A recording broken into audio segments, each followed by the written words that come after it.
Pasta রান্না করব। এই যে পাস্তা, আর ডিমটা আগে ভালো করে ভেজে নিব।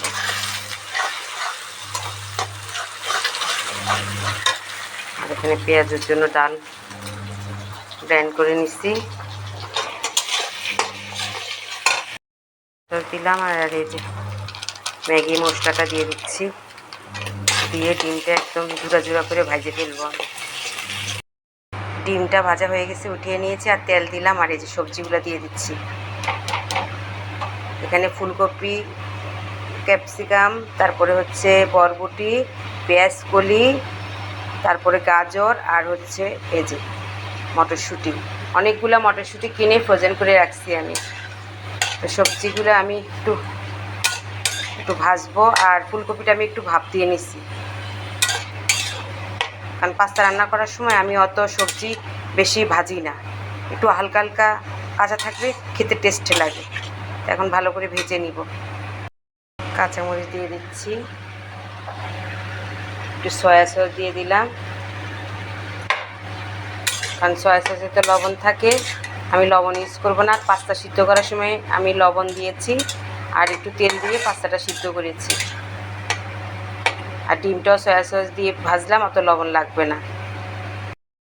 একটা সাদা মশলা আবার দিয়ে দিলাম, ডিমের সাথে তো একটা দিয়েছি আমি। আর আমি এখানে অল্প একটু রসুন বাটা আর একটু আদা বাটা, ব্যাস। আর এখানে শুধু পাস্তাটা দিব, আর ডিমগুলো দিয়ে দিচ্ছি।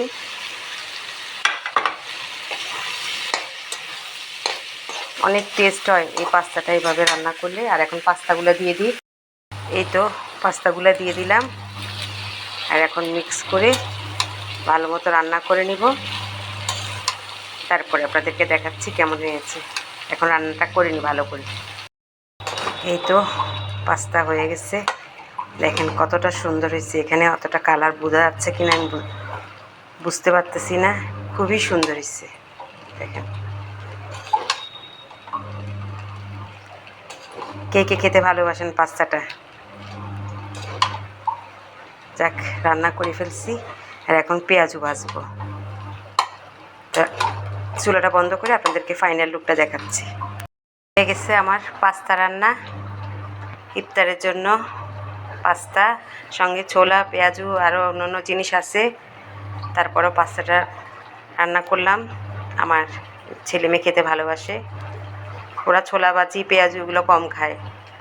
তো কেমন হয়েছে পাস্তা রান্নাটা জানাবেন, একটা লাইক দিবেন।